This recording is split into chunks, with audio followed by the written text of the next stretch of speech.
Peralta. ¿Qué es lo que pasó? Bienvenido, buenas tardes. ¿Qué tal? Buenas tardes. Estamos otra vez en presencia de un caso de violencia policial ya documentada por el fiscal del caso. Además, los policías mintieron. Salieron a contar el día del hecho que habían detectado a este joven supuestamente merodeando casas, departamentos para robar, y que en el afán por escapar el mismo joven se había trastabillado y había golpeado su cabeza contra un blindex. El fiscal, que no se quedó con la versión policial, descubrió, gracias a una cámara de seguridad, que en realidad los propios policías lo capturaron y lo tiraron directamente contra el blindex y además lo sometieron a una paliza brutal que lo dejó en estado de coma a este joven que es oriundo de Picún, Leufú, y que está en estado crítico. Es un hecho extremadamente grave. Abrimos el día viernes este segmento contando la historia de San Juan, donde entre vecinos y policías matan a golpes a un joven a quien se indicaban como autor de robo de un celular. Acá pasa exactamente lo mismo. Primero lo acusaron de robar, creo que un perfume, algo de un local comercial. Después dijeron que un llamado al 911 había alertado sobre este joven merodeando departamentos para robar. Pero lo cierto es que se cae el verso policial. Es más, dieron comunicado de prensa, dieron una conferencia de prensa diciendo que el propio joven, o sea, Facundo, en el afán por escapar, se había chocado él contra un blindex y eso le había causado las lesiones severas.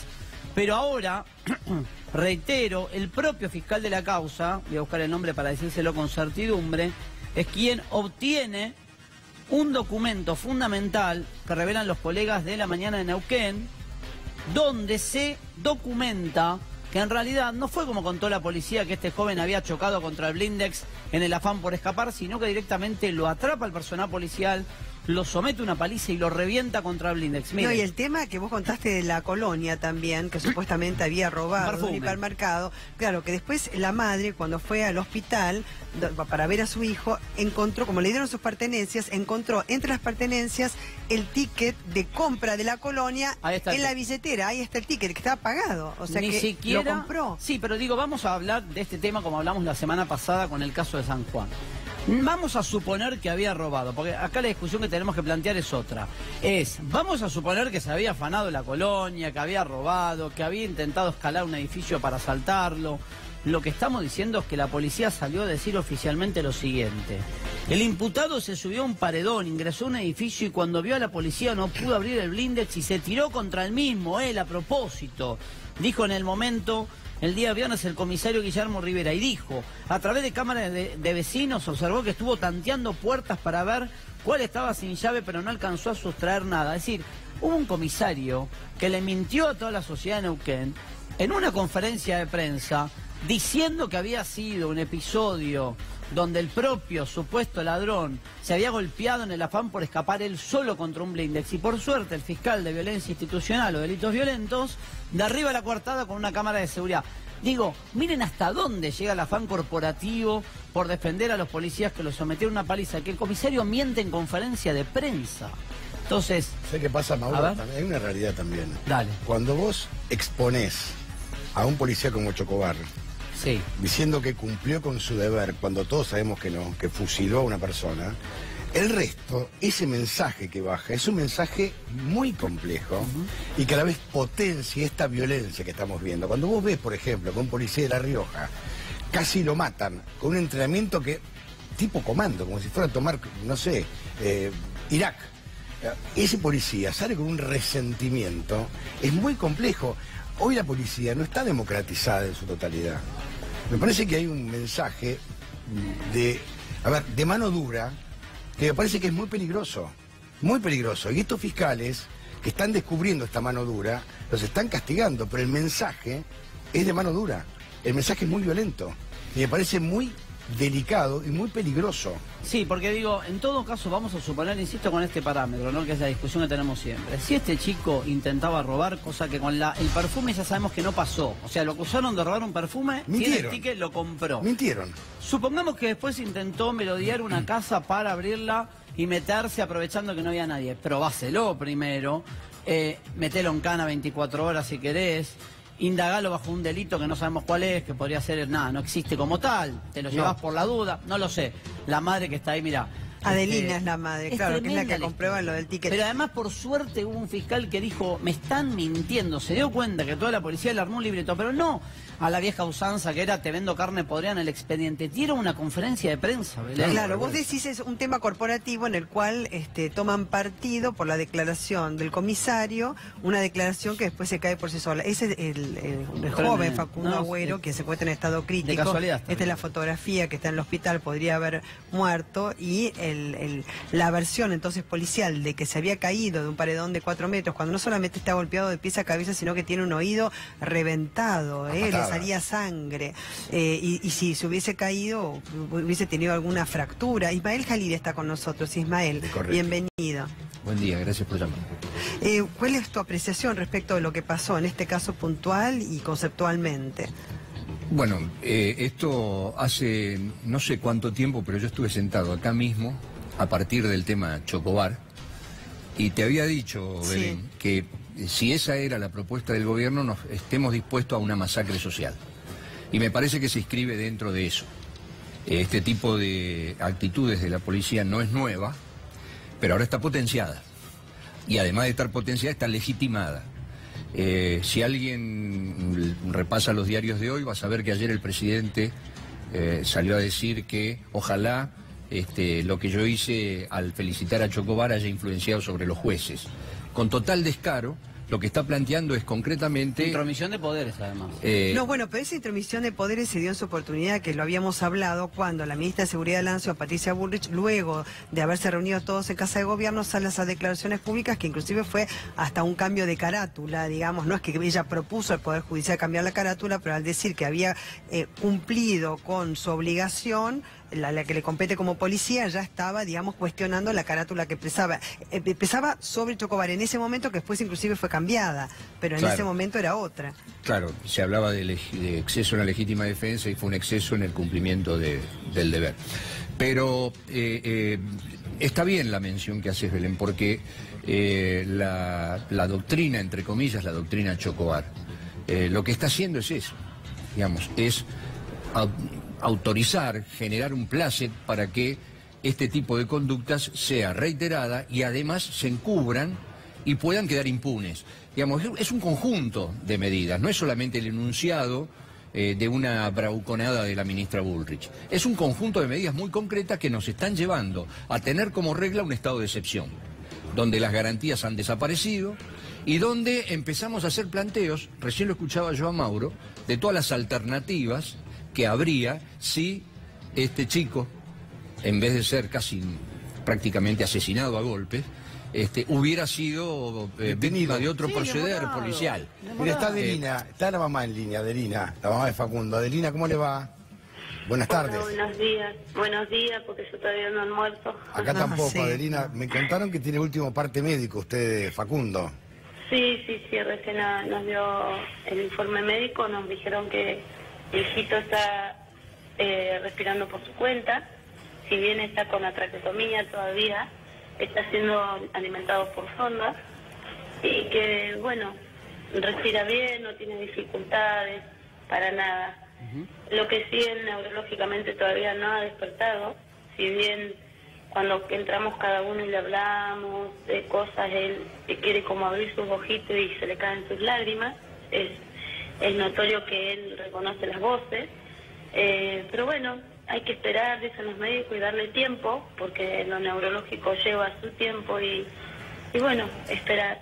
O sea que está grave, pero un poquito mejor en relación con cómo llegó al hospital. Tal cual. Para que se quede como mamá un poquito más tranquila de que puede evolucionar el cuadro, ¿no? Sí, yo tengo fe en Dios, que mi hijo en cualquier momento despierta. Ayer pasé yo en las últimas, en el último horario de visita, que es a las 7:30 de la tarde, termina 20 horas, pasé de las últimas y le estaba acomodando en su manito un rosario y unas medallitas bendecidas que me las trajeron los papás de este chico Lautaro, que sufrió el piedrazo en la cabeza. Estuvo 40 días en coma y bueno, ellos se acercaron y me trajeron el rosario de su hijito y las medallitas para que se las pongan a mano. No obstante a esto, yo estaba agarrándole la mano a mi hijo y mi hijo quiso así como levantar su mano, como querer agarrar su cara, digamos, así que para mí eso es mucho.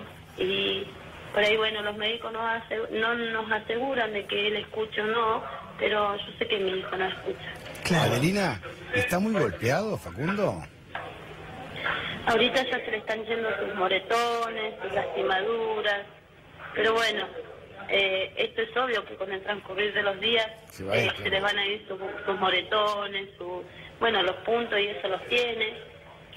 ¿Dónde los tiene? ¿En la cara? ¿En la cara? ¿En la cabeza? En la cara tenía acá parte de un párpado, tenía 1 o 2 puntos. Después en la cabeza no. Tenía golpes en la nariz, pero no tenía puntos, como que se le veían bien 2 patadas. Moretones y eso en las caderas. O sea que lo patearon en el piso. Tal cual, tal cual. Y tenía un oído que estaba sangrando, ¿no es cierto? Que perdió... Sí. Sobre el lado izquierdo de su cara, él tenía un tipo pozo así, profundo, que no sé con qué se pudo haber producido esa lastimadura. Una patada. Como si fue una patada o qué, sí. O sea que todos esos golpes que él tiene de pies a cabeza, más allá que la fiscalía no le da la razón a la policía, sino que usted también cuando toma la billetera de su hijo, le dan las pertenencias de él cuando está en el hospital, encuentra el ticket de la colonia que había comprado, no que había robado, como dice la policía, y argumentó inclusive en conferencia de prensa, con lo cual si hubiese intentado también robar el perfume, tampoco justificamos la violencia ni los golpes que le dieron a su hijo. Tal cual. Yo digo que a mi hijo lo golpearon por esta colonia porque escucho a la gente que me entrega la ropa de mi hijo decir por teléfono a la comisaría, porque ahora estoy enterada que fue la primera la que actuó en su momento. Dice, está la madre de Facundo Agüero, el chico que está demorado por la colonia. Claro. O sea, cuando me entregan las pertenencias, yo con todo el dolor de mi alma reviso las cosas de mi hijo y encontré la factura, que un Invictus de 1.550 pesos, que la tengo. Ahí está, la estamos mostrando, Adelina. Así que está claro, hay 1.550 pesos. Es más, si mi hijo hubiese sido un delincuente, como ellos lo dicen, no estaría trabajando en el foto. Pero Adelina, algo peor pasó. Mauro Zeta la saluda, gracias por atendernos. Algo peor pasó. No solamente que miente la policía, que lo suele hacer muchas veces cuando quiere modificar, alterar los hechos para justificar lo que le hicieron a su hijo, sino que además lo hacen públicamente, en una conferencia de prensa, cuando pasan las cosas, sale un comisario que recién leí el apellido, a decir, no, el mismo joven se chocó contra un blindex, como culpando a su propio hijo del final que lo puso al borde de la muerte. En definitiva, ¿usted qué pudo reconstruir hasta el momento? ¿Qué pasó ese día? ¿Lo pararon bajo el pretexto de acusarlo de haber robado esa colonia y lo empezaron a someter a una paliza? ¿Eso fue concretamente? Mire, yo ahora el tema de las cámaras y eso no he pedido ni me he acercado a fiscalía porque ya hay un abogado mío, penalista, o sea, personal, porque yo veo que esto va de la mano del fiscal a otro abogado penalista y todos se dan la mano, ¿me entiendes? Acá lo único que ellos van a tratar de decir que mi hijo, claro, no fue la policía. El chico se autogolpeó, se drogó y como siempre dicen que los chicos se las mandan y bueno, entonces hoy estoy por conectarme con mi abogado personal, penalista, que le doy gracias a Dios que lo pueda tener y que, bueno, que me ayuda a otra gente de otro lado, ¿me entiendes? Y que gente que me conoce y me quiere y que conoce lo que es mi hijo. Ahora, Adelina, ¿su hijo trabaja en ese supermercado donde compró la colonia?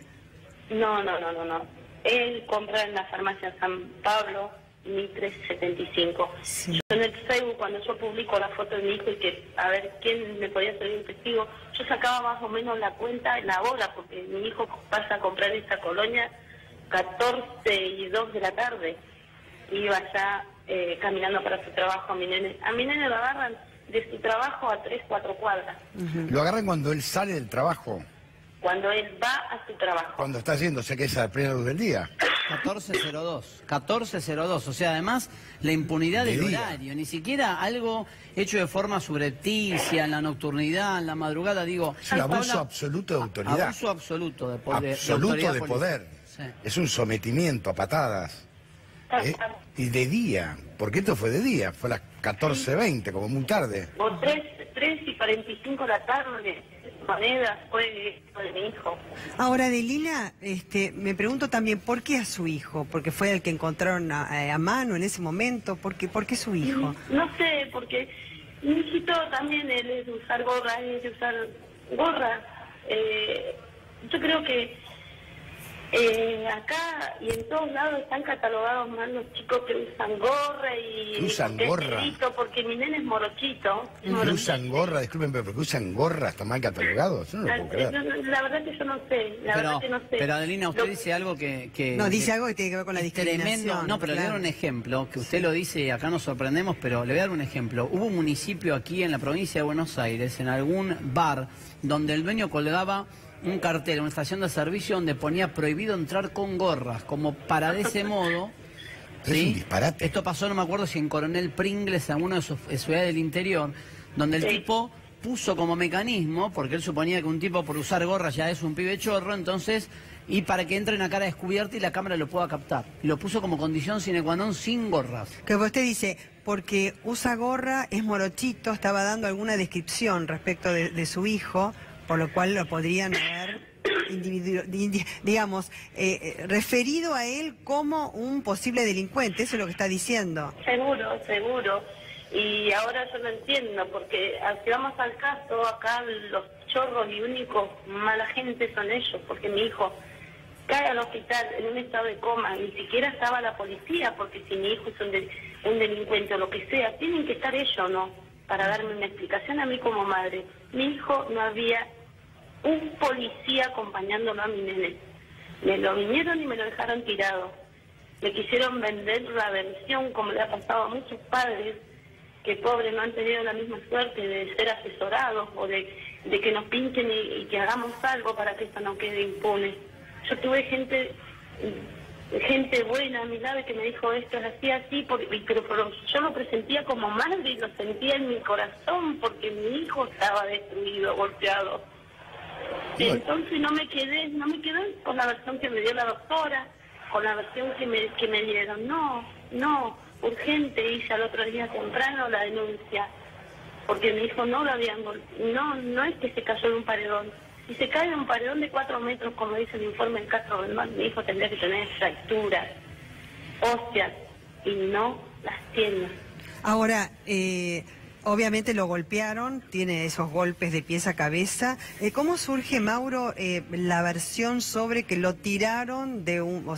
que se cayó de un paredón? No, la policía. La misma policía da esa versión, como que se cayó. Ahora, ¿cómo se habría caído de un paredón de 4 metros? Salen a inventar una versión. O sea, ¿cómo sube el paredón de 4 metros? ¿Cómo accede al paredón? La tiran la versión a correr para instalarle. Bueno, pero no, es conferencia de prensa. En conferencia de prensa. No, ya sé, pero lo que pasa es que es difícil sostener la versión de que... O sea, ¿cómo subiste el paredón? Yo te entiendo lo que es lo que explicaron. Belén, digo, la policía en ese sentido, cuando te quieres tener una versión y no tenés un fiscal como este que fue a buscar la contraversión, claro, y si no tenés cámara de seguridad también. Y si no tenés cámara, queda la versión. Queda la versión. Claro, y cámaras no hay de seguridad. Claro, hay cámaras. Claro, por Gracias a una cámara es que el fiscal descubre la verdad. Exactamente, gracias a las cámaras el video descubre la verdad. Ahora, cuando plantan la teoría de que él se cae de un paredón de 4 metros, ¿qué explicación dan de cómo accede ese paredón de 4 metros? Es lo de menos. Claro, porque cualquiera le hace la pregunta. Claro, pero el mismo fiscal se hizo la pregunta, pero ¿dónde sale el paredón? ¿Sabes qué pasa, Belén? En ese momento tiran la versión a correr. ¿Cuántas veces cubrimos conferencia de prensa? A ver, me acuerdo, alguna vez ha pasado años atrás, no es de hoy esto, donde alguna vez mataban, no sé, a un chico en el medio de un tiroteo que iba pasando por el lugar, se comía un balazo y le plantaban un arma y decían, es un pibe chorro. Después nos llamaban a la familia, pasaban 3 días, decían, no, mi hijo no estaba afanando, mi hijo pasaba por el lugar, le plantaban un perro que es un arma. Pero hay que planta la policía. Infinidad de casos. Infinidad. Desde ya, pero ahí entonces enseguida no empezó a cerrar y enseguida se descubre. Lo sumamos a Adelina Ismail Jalil, que es un experto en estos temas. Hola Adelina, primero el abrazo y transmitirte toda la fuerza para no abandonar a tu hijo en la búsqueda de la justicia que se tiene que hacer necesariamente en casos como estos. Lo que quería marcar a partir de lo que está diciendo Adelina es que la doctrina Chocobar en todo su esplendor, entre comillas, se ve en este caso. Pero acá hay algo peor, ¿sabes qué? Es la aportación de rostro. Bueno, a eso ¿Vos te iba. acordás los edictos policiales cuando se suprimen en la década del 90? A eso iba. Es mucho más que simbólico el tema que está planteando Adelina. Los familiares en Correpi plantearon alguna vez no reemplaces la visera por la gorra, en una clara alusión a que defiendas ese derecho a que vos podés vivir del modo que quieras y que la gorra no puede ser o la visera no puede ser de ninguna manera un símbolo de estigmatización, pero lo es, en los hechos concretos claro. Lo es. Pero aquí se plantea una de las cuestiones más, digamos, patéticas a partir de las declaraciones de la propia ministra Bullrich. La versión de la policía es versión de verdad, dijo Michetti. Sí. Y acá tenemos el ejemplo más claro te entiendo dónde vas, de lo que puede pasar si la versión de la policía es versión de verdad. Rafael Nahuel, que estaban armados los mapuches en Bariloche. Te pregunto, ¿cuántos prefectos están detenidos, imputados? Ninguno. El arma que mató a Rafael Nahuel es un arma de prefectura y el tiro es por la espalda. Lo mismo pasa con el tema Santiago Maldonado, que más allá de las características de cómo se ocasionó su muerte, no se puede olvidar de que lo que había era un procedimiento ilegal de gendarmería cuando entra el pull-off. Que esto es lo que no hay que olvidar nunca. Que en ese contexto fallece Santiago Maldonado. Pero tampoco podemos dejar afuera lo que acaba de pasar en Tucumán, con Facundo Burgos, con Facundo Ferreira, ese chico de 11 años, para quien la ministra Bullrich es solo un detalle si el tiro es por la espalda o no es por la espalda. Pero acá salieron a cazar gente y los mataron a patadas. O sea, acá salieron a cazar a alguien, pero encontraron a Facundo, lo patearon hasta que se cansaron, lo dejaron en coma. La foto que estamos viendo cuando está él en la cama ahí, fíjate la lesión que tiene en el lado izquierdo, en la mejilla. Esto es una patada. Adelina, sí. A todo esto, cuando yo me acerco a Fiscalía la semana pasada, la doctora Valeria Panoso, que es la encargada, la que me da Fiscalía para que se investigue, me dice que vino el médico forense la semana pasada a examinar a mi hijo, Jerez, el apellido, no me acuerdo si Gabriel. Él firma el papel como que a mi hijo la lesión que él tiene no fue por pateadura, no fue por acciones de la policía. No te escucho, ¿qué decía? Esta doctora Valeria Panoso. Sí, pero ¿qué decía la versión? Que mi hijo, las lesiones que él tenía no era porque la policía le había pegado. Yo digo, usted me está jodiendo. O sea, es un abuso en todos los sentidos. Entonces, bueno, yo ahora no me voy a acercar a Fiscalía hasta que mi abogado no tome carta en el asunto. Sí, tiene que estar asesorada, Adelina, tenés que estar asesorada, obviamente.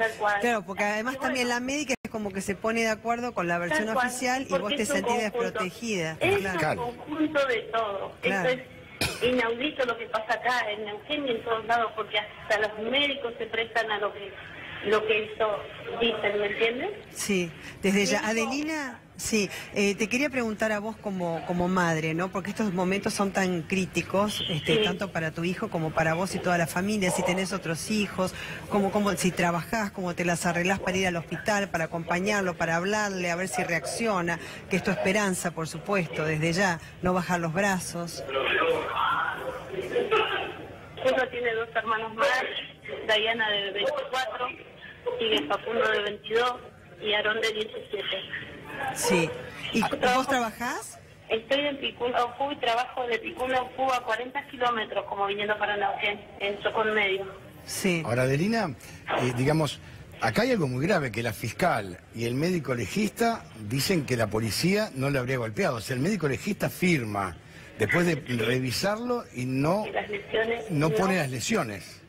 Claro, no pone las lesiones y dicen que lo que él ve es que mi hijo, las lesiones que tiene no es por una pateadura.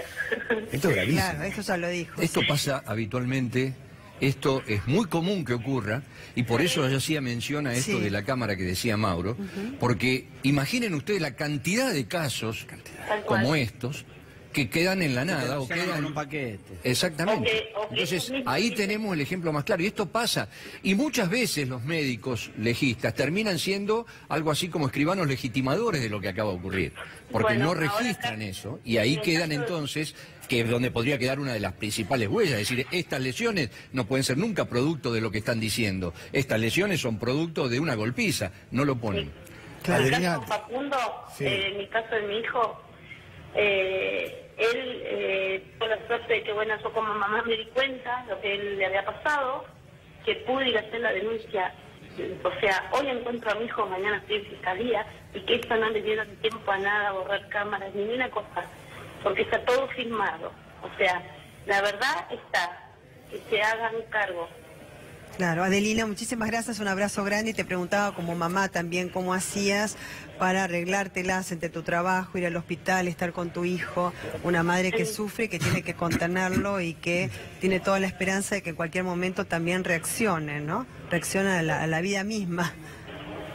En mi trabajo hace 2 o 3 años que estoy en mi trabajo, gracias a Dios, el trabajo que hago es limpieza. Y tengo una mano derecha, una chica amiga de la infancia, de la vida, de todo, y ella también es humilde como yo, y yo hace días que cuando yo me tome mis vacaciones, ella quedara en mi lugar de trabajo, mi jefe la haber conocido y es de confianza y muy responsable, así que bueno, por el lado de mi trabajo estoy re tranquila y feliz, porque mis jefes son unos amores, y que entiendan la situación y eso, y bueno, y que mi amiga Rosita Altacerra, ella está ocupando mi lugar hoy. Menos mal, porque te necesitas mucha fuerza desde ya. Después de la gente de Picuno Sur, mi pueblo, tendrán todas sus dificultades, errores, como todos hermanos. Me enteré hoy que me estaban haciendo una campaña solidaria, juntándome dinero para poder sustentar mis gastos acá en Neuquén. Estoy en el barrio, en la casa de una cuñada que vive en el barrio gastronómico, que queda muy lejos de donde vengo a ver a mi hijo. Claro. Pero bueno, me las arreglo de una manera u otra. Desde ya un abrazo grande y muy fuerte. Gracias a ustedes. Porque lo que acá... sin ustedes uno no sería posible. No, gracias Adelina a vos. Esta frase es más triste. Si no mediatizás las cosas queda... Si no mediatizás las cosas queda como un complot entre fiscal, médico legista, policía. Si no hay cámaras, queda la versión de la policía. Es tremendo, te digo. Antonio, todos estos casos uno tiene que entender que no responden a una cuestión azarosa. Nosotros denunciamos históricamente que se trata de una política muy concreta. Y esa política tiene 2 herramientas fundamentales. Una es la naturalización, es decir, que todo el mundo acepte que estas cosas ocurran. Pero para que eso también ocurra y para que se legitime, es necesario la invisibilidad del tema. Entonces, las 2 herramientas son muy funcionales. Por eso es muy interesante lo que ustedes han hecho hoy, trayendo este caso y poniéndolo para que la opinión pública lo pueda ver, para que el pueblo en su conjunto lo pueda ver. Porque fíjense ustedes a dónde hemos llegado. Cristian Cortés es un chico de 18 años que falleció los otros días en San Juan, acusado de haber intentado robar un teléfono celular. ¿Cómo creen que murió después de 36 horas de agonía? Murió herido de la misma manera en que fue herido este muchacho, a manos de civiles.